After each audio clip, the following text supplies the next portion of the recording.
Solar, power ప్రాజెక్టులను మహిళా సంఘాల గ్రూపులకు అప్పగించేందుకు ప్రభుత్వం కృషి చేస్తోందని మహేశ్వరం నియోజకవర్గం కాంగ్రెస్ ఇన్ఛార్జి కిచ్చెన్నగారి లక్ష్మారెడ్డి అన్నారు. మహేశ్వరం మండలం సిరిగిరిపురం గ్రామ రైతులతో ప్రత్యేకంగా సమావేశమయ్యారు.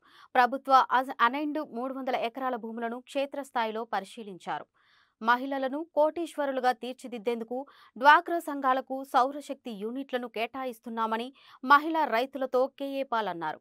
భూములిచ్చిన రైతులకు ప్లాట్లతో పాటు బ్యాంకు గ్యారంటీ, గవర్నమెంట్ సబ్సిడీ 100% కల్పించి సౌరశక్తి ఉత్పత్తికి కృషి చేస్తామని హామీ ఇచ్చారు. తర్వాత ఇప్పుడు ఏం ఆలోచిస్తున్నామంటే, ఇప్పుడు వ్యవసాయం చేస్తున్న వాళ్ళు ఎవరు ఎంతమంది చేస్తున్నారు?